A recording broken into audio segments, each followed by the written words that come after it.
কখন উচিত কাজ করি, কখন অনুচিত কাজ করি, কখন পুণ্য করি আর কখন পাপ করি, কখন ন্যায়ের পথে চলি আবার কখন অন্যায়ের পথে চলি, তা দুজন ব্যক্তি বুঝতে পারেন,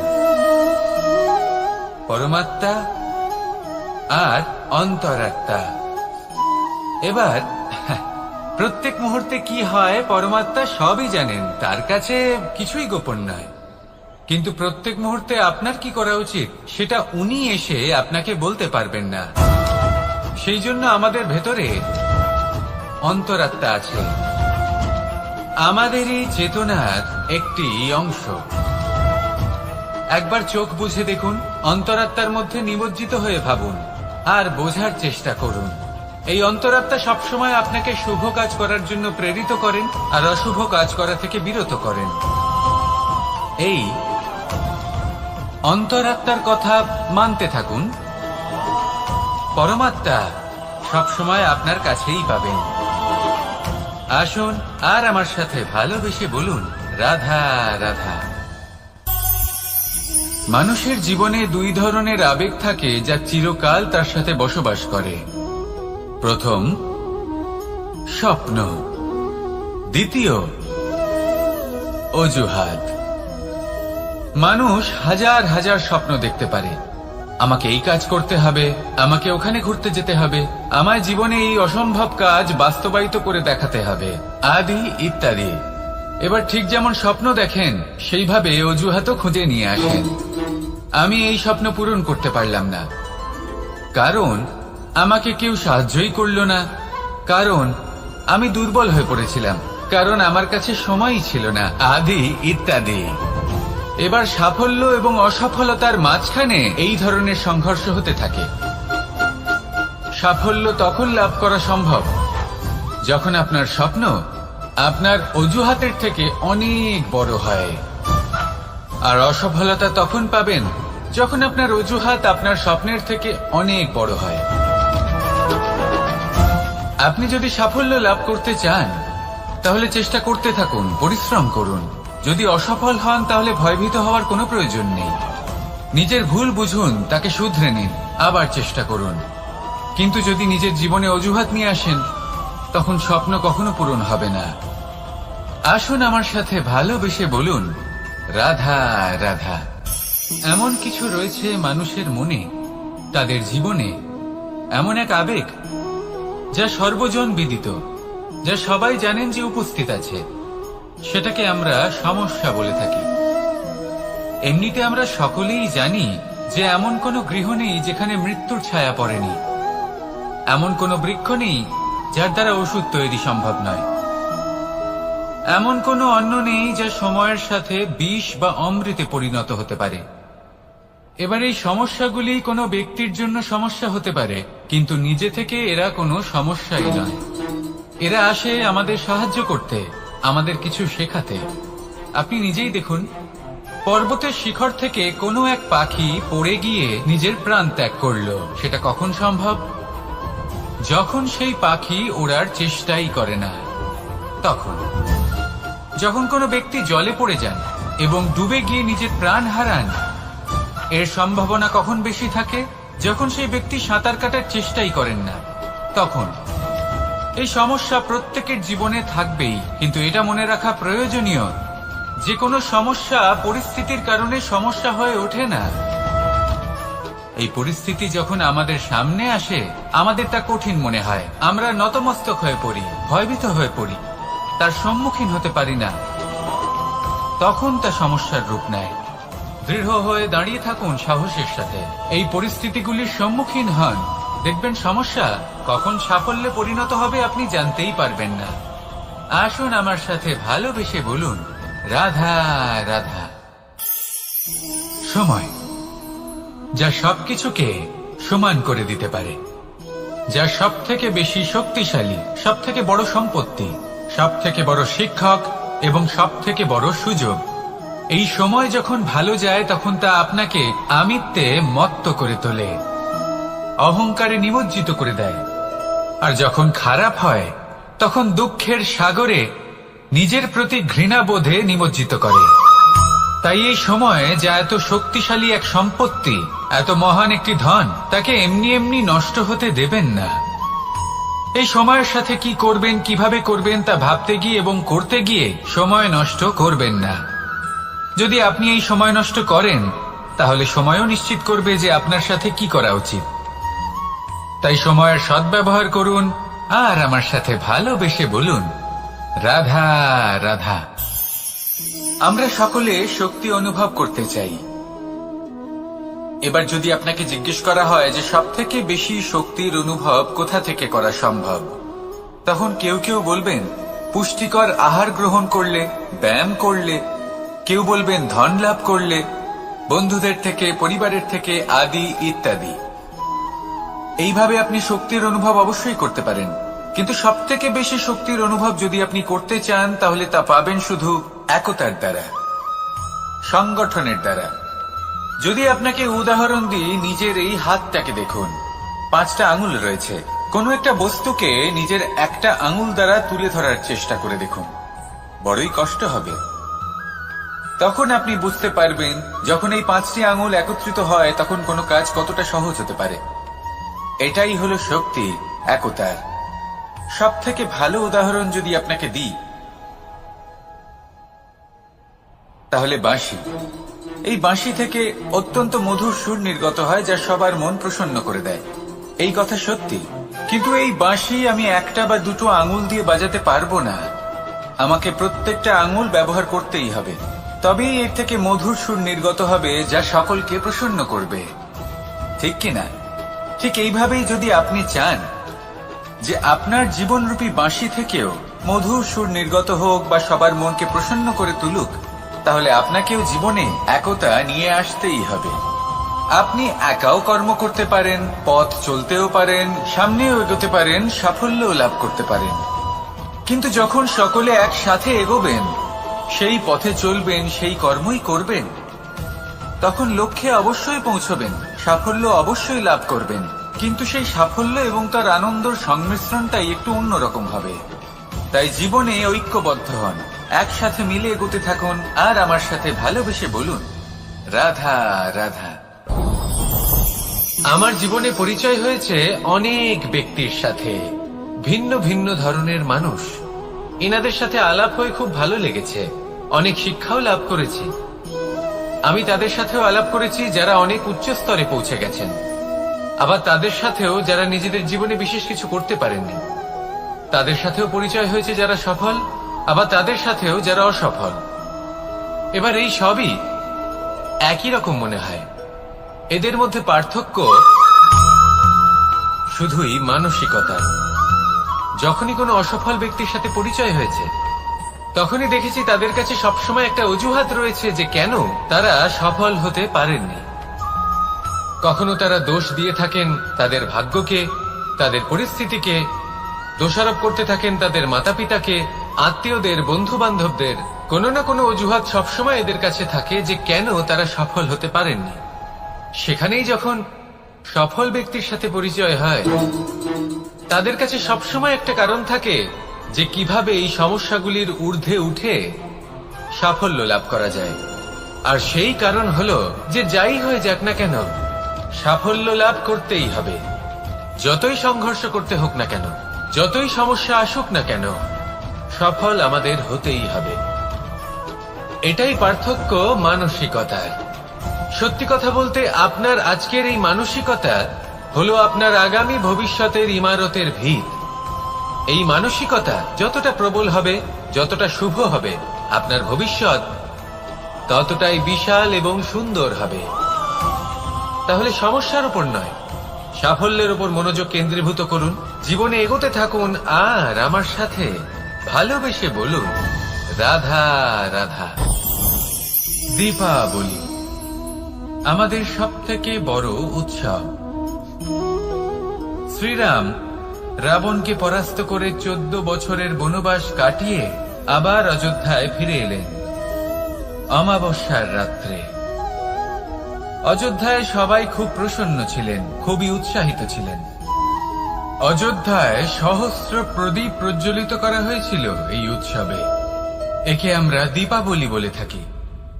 এবার এই বিষয়ে আমরা সকলে জানি।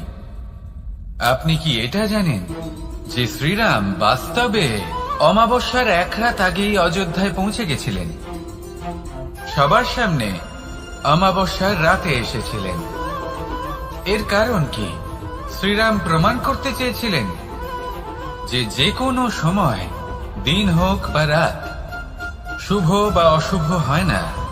শুভ অশুভ কিছু থাকলে তা হলো মানুষের চিন্তা, তার ভাবনা, তার নির্বাচন আর তার কর্ম।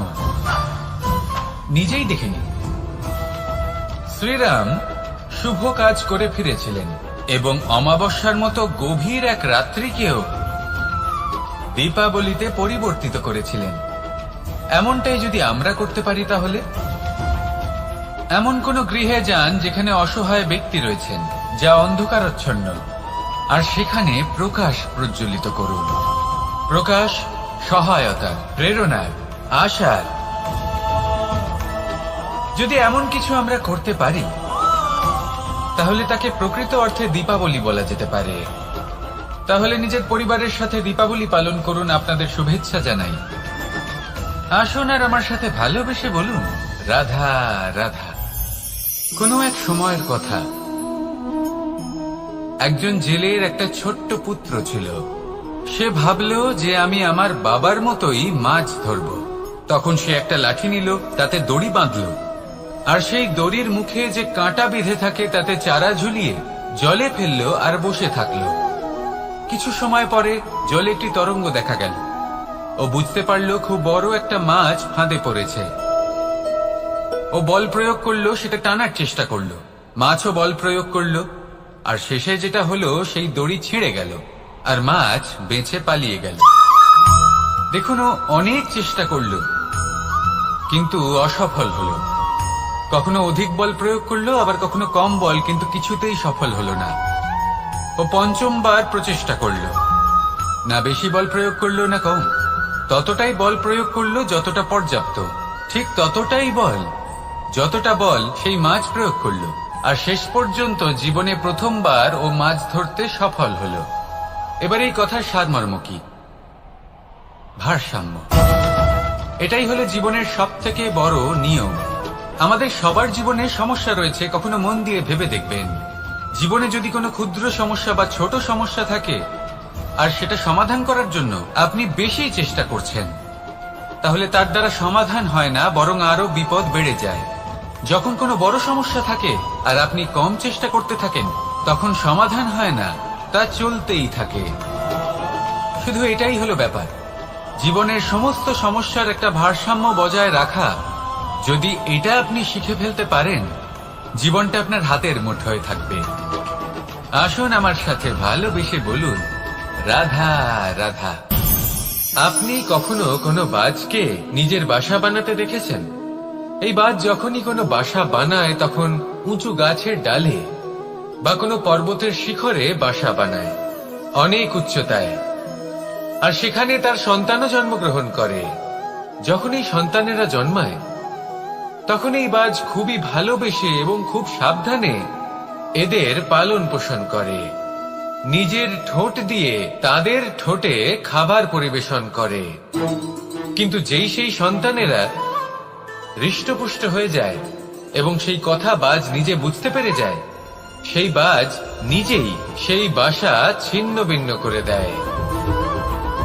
সেই সন্তান যাদের সবেমাত্র ডানা গজিয়েছে, কিভাবে উঠতে হয় তারা জানে না, সেই সন্তানগুলিকে উচ্চতা থেকে ঠেলে দেয়।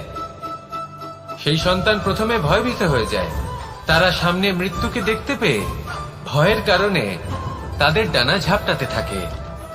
আর সেই প্রক্রিয়াতেই সেই সন্তানগুলি উড়তে শুরু করে দেয়। এবার এই ঘটনায় আমরা কি শিক্ষা পেতে পারি? এটাই, যদি আপনি মাতা পিতা হন, তাহলে নিজের সন্তানকে অবশ্যই স্নেহ করুন, কিন্তু তাদেরকে নিজের আঁচলের তলায় বেঁধে রাখবেন না। যদি আপনি চান আপনার সন্তান জীবনে উন্নতি করুক, তাহলে নিজের মুঠো থেকে তাদের স্বতন্ত্র করে দিন। এই সংসারে সংঘর্ষ করতে দিন। সেই সন্তান নিজেই বুঝতে পারবে যে জন্মের সময় পাওয়া ডানা কি করে ব্যবহার করতে হয়। আর আপনার চোখের সামনে আপনার সন্তান এই আকাশে উড়তে থাকবে। তাহলে আসুন আমার সাথে ভালোবেসে বলুন রাধা রাধা। কখনো কোনো চাতককে দেখেছেন? একটা চাতক বর্ষার জন্য অপেক্ষা করে, সেই বর্ষার জলে নিজের তৃষ্ণা নিবারণ করে, নয়তো সারা বছর তৃষ্ণার্ত থেকে যায়। ও আকাশের দিকে তাকিয়ে থাকে আর অপেক্ষা করে যে কবে বর্ষা হবে আর কবে আমি আমার তৃষ্ণা নিবারণ করব। সেখানে অন্যদিকে একটি কাক বা একটা পায়রা, এরা কি করে? যেখানে জল পায় পান করে নেয়, যেখানে খাবার পায় খেয়ে নেয়, আত্মীয় স্বজন বন্ধু বান্ধব যাকেই পায় তার সাথে সময় কাটায়, খাবার খায় আর চলে যায়। এবার এদের মধ্যে মিল কোথায় আর পার্থক্য কোথায়? দুজনের কাছেই ডানা রয়েছে, দুজনেই উড়তে পারে। এই আকাশ হলো ওদের, খাবারের দানা ওদের। পার্থক্য হলো তাদের অভিলাষার, পার্থক্য হলো তাদের আকাঙ্ক্ষার, পার্থক্য জীবন যাপনের ধরনের।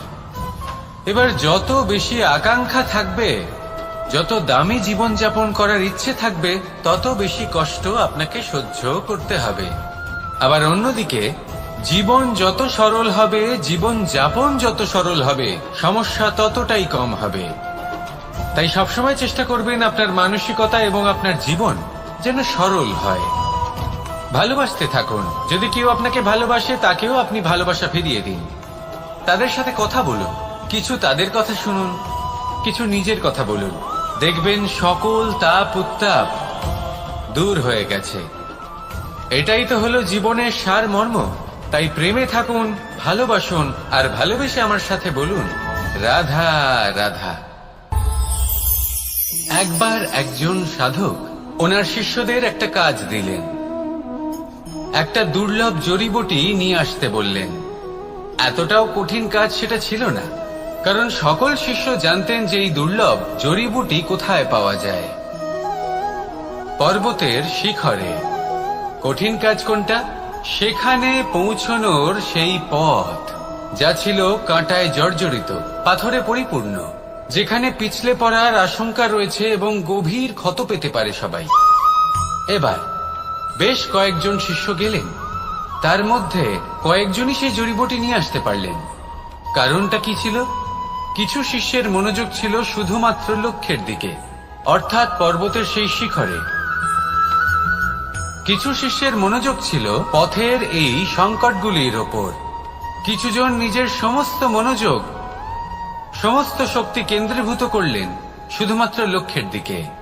বাকিরা মনোনিবেশ করলেন এই সংকটের থেকে নিজেকে বাঁচাতে। কিন্তু যাদের মনোযোগ শুধু লক্ষ্যের দিকে ছিল, শুধু তারাই জড়িবুটি নিয়ে আসতে পারলেন। কারণ কি ছিল? একটা সহজ ব্যাপার যা আমাদের বুঝতে হবে। আমরা যদি লক্ষ্যে পৌঁছতে চাই, তাহলে বিপদের সম্মুখীন তো আমাদের হতেই হবে, আর কোনো বিকল্প নেই। যন্ত্রণাও হবে, পায়ে কাঁটাও হয়তো ফুটতে পারে, হয়তো পড়েও যেতে পারেন, হয়তো রক্তপাতও হতে পারে। কিন্তু তার সাথেই সাফল্য অর্জনের যে আনন্দ, সেটাও পাওয়া যায়। সেই জন্য নিজের মনোযোগ সবসময় লক্ষ্যের দিকে রাখুন, পথের সেই বিপদগুলির দিকে নয়। সত্যি কথা বলতে এই বিপদ, এটা কিছুক্ষণের, আজ আছে কাল নাও থাকতে পারে। কিন্তু যদি লক্ষ্যকে প্রাপ্ত করতে পারেন, তাহলে তার আনন্দ আপনার সাথে সারা জীবন রয়ে যাবে। তাহলে লক্ষ্য প্রাপ্ত করুন আর আমার সাথে ভালোবেসে বলুন রাধা রাধা। এই সংসারে সবাই বলেন আমি অর্জুনের মতো হয়ে উঠতে চাই। সবাই চায় যে তারাও যেন অর্জুনের মতো গান্ডীব লাভ করে। তারাও চায় যে তাদেরকেও মহাদেব এসে পশুপতি অস্ত্র দান করবেন। তারাও এটাই চায় মহাভারতের মতো মহাসংগ্রামে বিজয়ী হতে। কিন্তু সবাই ভুলে যান যে অর্জুন যা হতে পেরেছিলেন, সবকিছুই অর্জন করেছিলেন। যদি আপনিও অর্জুনের মতো গান্ডীব লাভ করতে চান, তবে আপনাকেও তার মতোই শ্রেষ্ঠ কাঠ নির্বাচন করতে হবে। সেই কর্ম আপনাকেই করতে হবে। তার প্রত্যঞ্চা যাতে তীব্র হয়, তার জন্য আপনাকে সর্বশ্রেষ্ঠ দড়ি খুঁজে বের করতে হবে। আপনার বাণ যাতে ঘাতক হয়, সেই জন্য আপনাকে নতুন নতুন ধাতু খুঁজে বের করতে হবে। সেই শিক্ষা আপনাকে লাভ করতে হবে, তবেই আপনার ইচ্ছে পূর্ণ হবে। অর্জুন হওয়া বড়ই সরল, যদি আপনি কিভাবে অর্জন করতে হয় তা জানেন। শুধুমাত্র স্বপ্ন দেখেন যারা, তারা কখনোই অর্জন করতে পারবেন না। কিন্তু যদি কেউ অজ্ঞাতবাস ভোগ করতে পারে, যদি কেউ লাক্ষাগৃহ থেকে পালিয়ে বাঁচতে পারে, যদি কেউ কঠোর তপস্যা করতে পারে, প্রতীক্ষা করতে পারে এবং পরিশ্রম করতে পারে, তাহলে সে অর্জুন অবশ্যই হয়ে উঠবে। যদি আপনি অর্জুন হয়ে উঠতে চান, তাহলে কর্ম করতে শিখুন আর আমার সাথে ভালোবেসে বলুন, রাধা রাধা। এই প্রকৃতি আমাদের সবকিছু দিয়েছে, জন্ম দিয়েছে, জীবন দিয়েছে। এই প্রকৃতিই আমাদের পালন পোষণও করে নেবে। এবার আপনি বলুন, কখনো দেখেছেন সিংহকে কারোর সেবা করতে? দেখেননি তো? কখনো আপনি দেখেছেন পাখিকে চাকরি করতে? দেখেননি তো? তাও নিশ্চয়ই তাদের পেট ভরে। চলুন, আপনার এই কথা আমি মেনে নিলাম। এবার আপনি আমার একটা কথার উত্তর দিন। আপনি কখনো দেখেছেন কোনো প্রাণী নিজে হেঁটে এসে সিংহের মুখে এসে বলছে যে আমাকে আপনি খেয়ে ফেলুন, আমাকে নিজের খাদ্য করে নিন, নিজের পেট ভরিয়ে ফেলুন? এরকম তো কখনোই হয় না। সিংহ নিজের খাবার বনেই পেয়ে যায়, কিন্তু শিকার তাকে নিজেকেই করতে হয়। যদি এটা না করে তাহলে সে অনাহারে মরে যাবে। যদি কথা বলা হয় পাখির, তাহলে বলি প্রকৃতি ওকে খাবার নিশ্চয়ই দিয়েছে, কিন্তু সেই খাবার খুঁজে নিতে হয় তাকে নিজেকেই। নিজেকে বাঁচিয়ে রাখার জন্য বাসা বানাতে হয় তাকে, যার জন্য অত্যন্ত পরিশ্রম করতে হয়।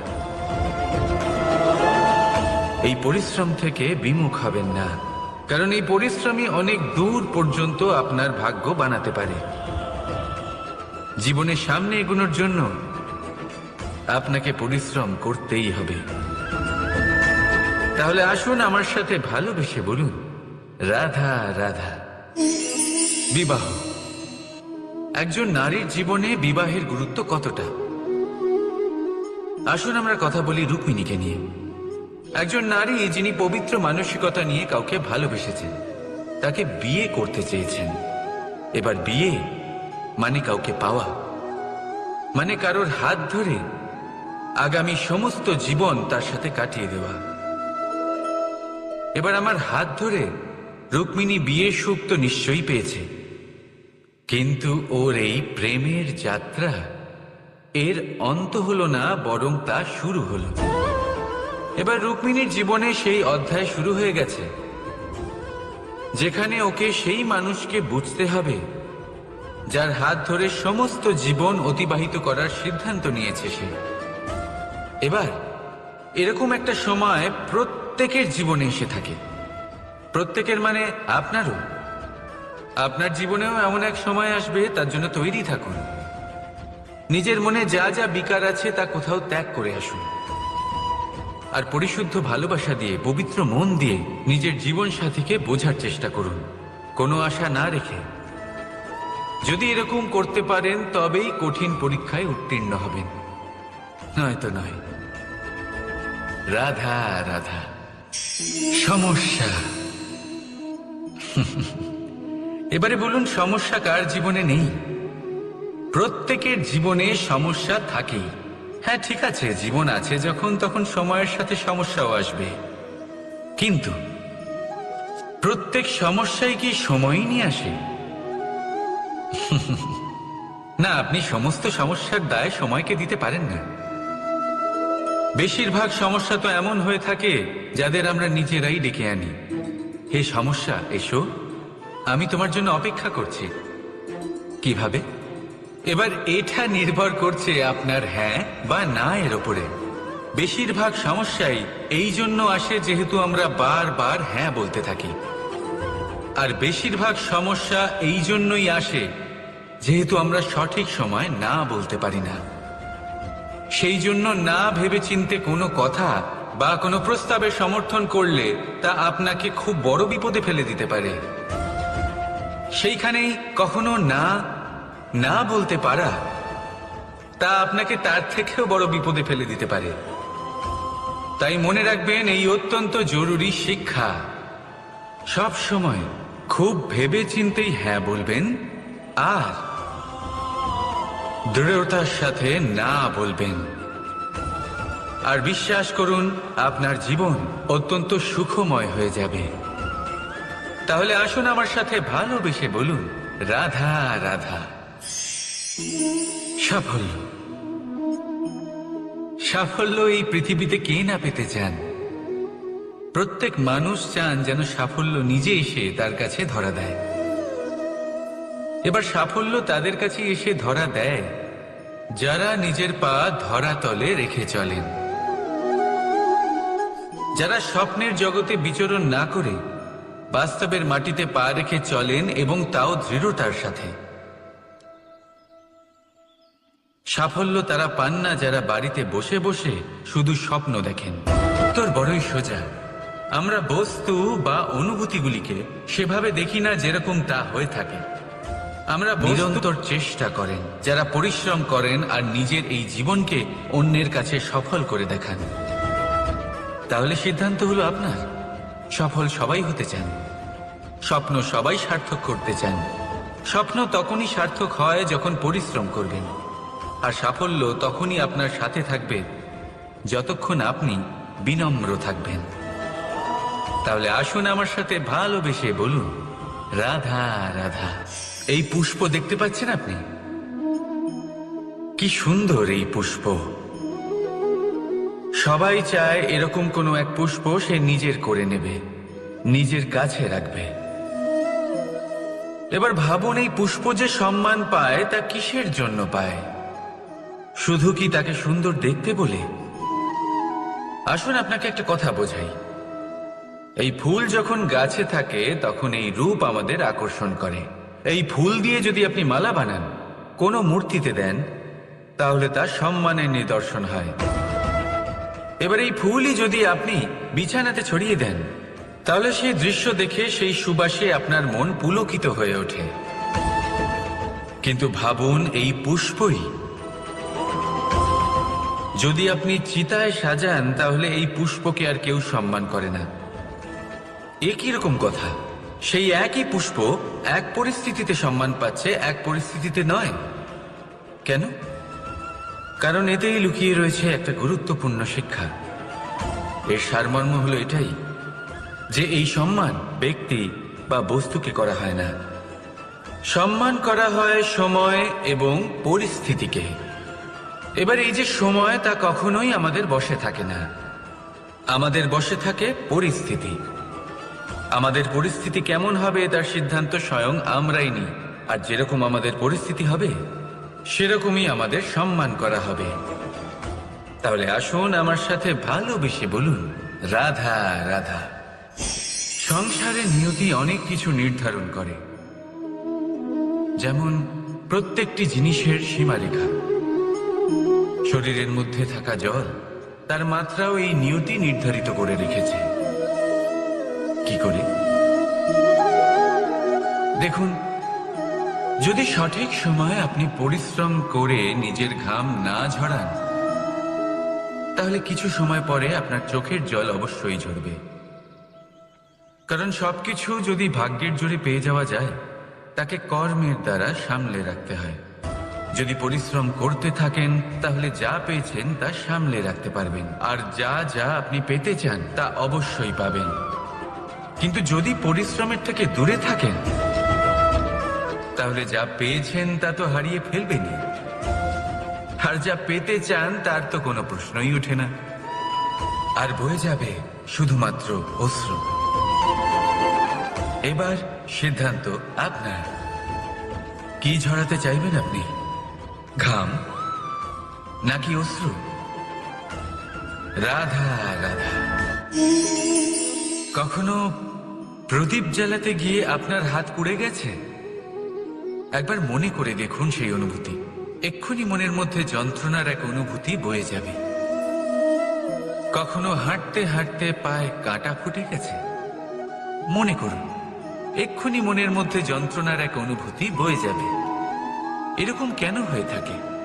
কষ্ট তো শুধু তখন হয়েছিল, কিন্তু যদি আজ মনে করেন তাহলে সেই যন্ত্রণা আপনার মনে মাথায় থেকেই যায়। এরকম কেন হয়ে থাকে যে জীবনে যখনই আমরা যন্ত্রণার অনুভব করি, তারপর আমরা সেই যন্ত্রণা নিজের সাথে বহন করে নিয়ে চলি। কারণ হলো একটাই, চিন্তা।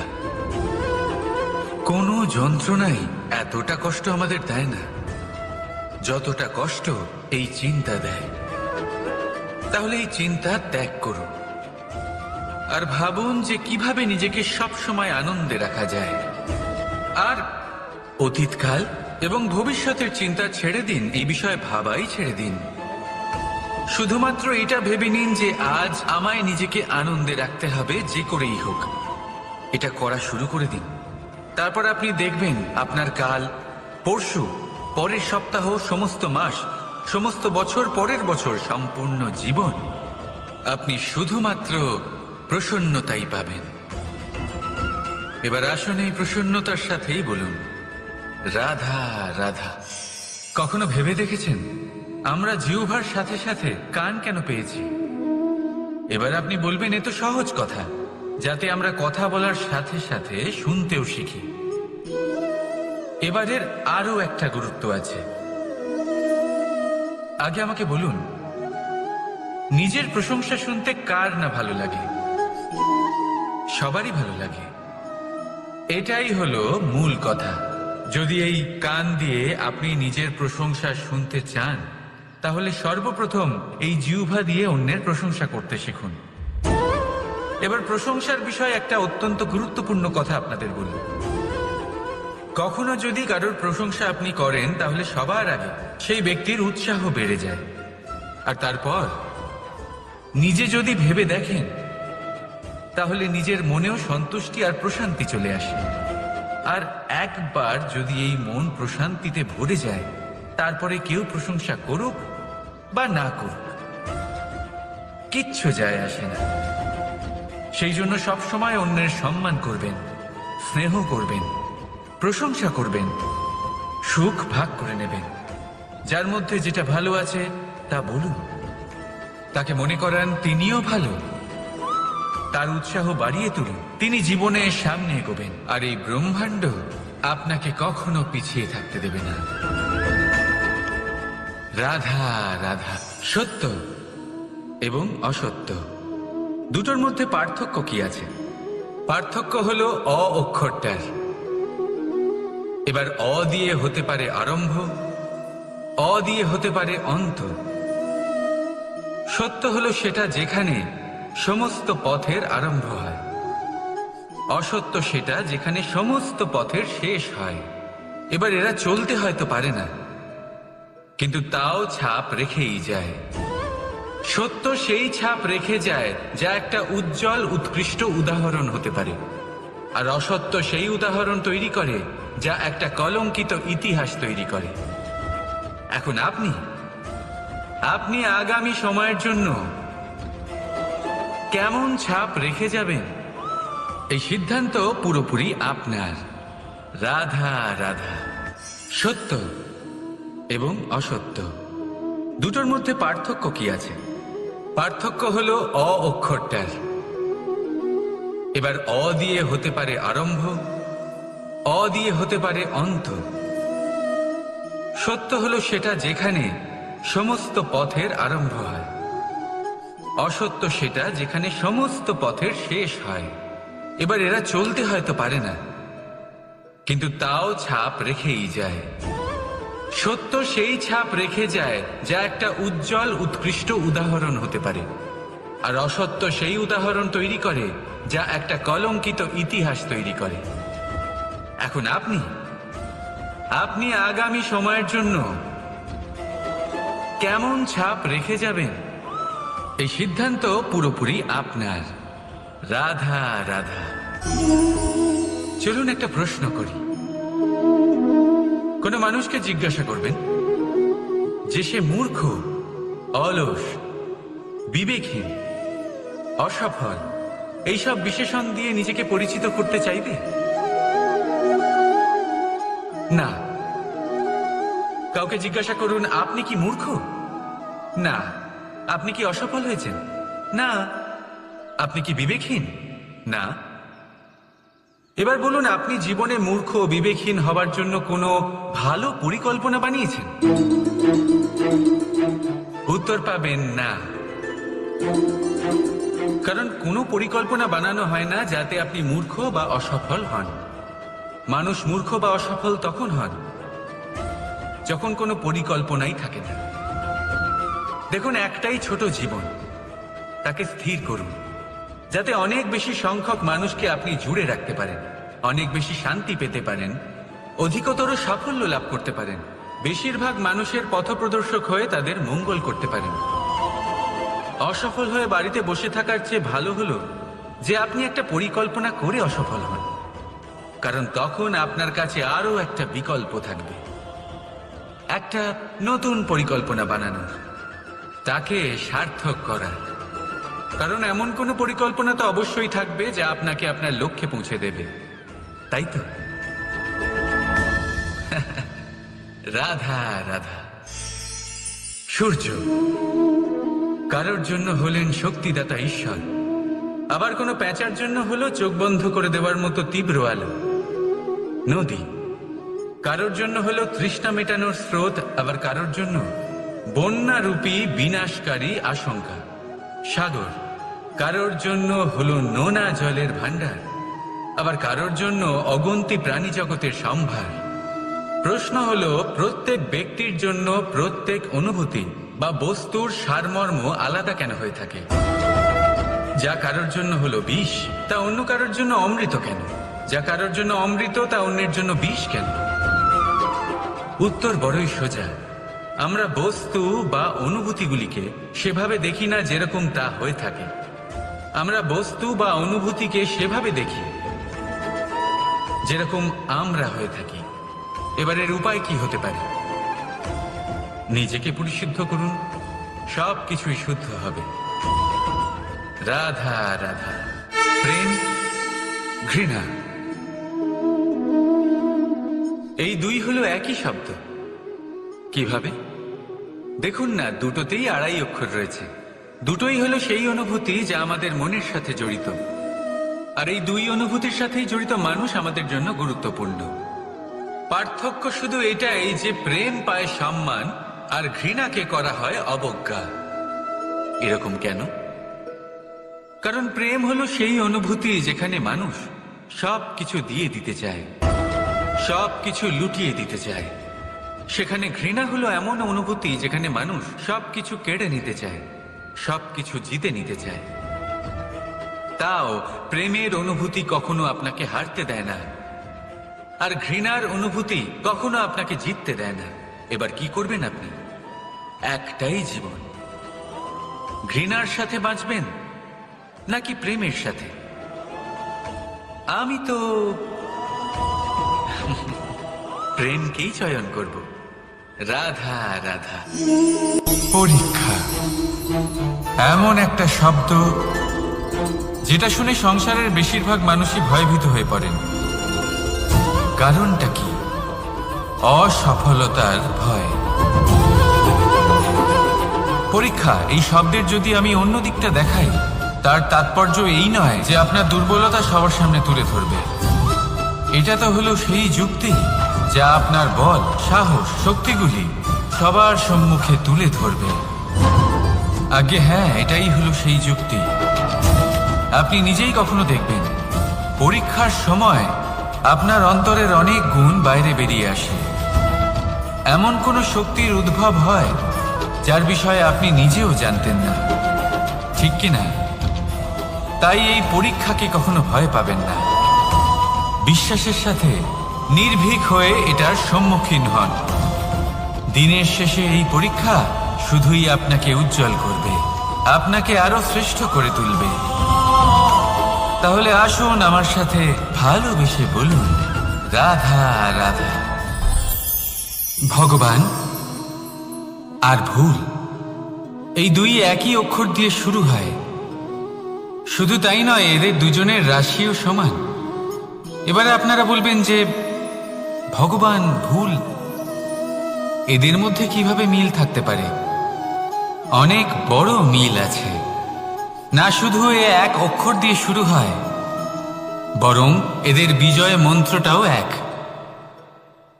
ভগবানকে মানুন, তাকে বিশ্বাস করুন, তাকে স্বীকার করুন। এটা করলে মনের দৃষ্টি থেকে ভগবানকে দেখা যায়, আর উনি আপনাকে সমৃদ্ধ করে তোলেন। ভুলের সাথেও এটাই ঘটে। নিজের ভুল স্বয়ং মেনে নিলে, স্বীকার করে নিলে সব কিছুই স্পষ্টভাবে দেখতে পাবেন। যেদিন থেকে আপনি নিজের ভুল মেনে নিতে শিখবেন, সেদিন থেকে সেই ভুল শোধরানোর প্রক্রিয়াও শুরু হয়ে যাবে। আপনি বুঝে যাবেন নিজের ভুল কিভাবে শোধরাতে হয়। তাই মনে রাখবেন, নিজেকে শ্রেষ্ঠ করে তোলার জন্য নিজের ভুল স্বীকার করা অত্যন্ত প্রয়োজনীয়।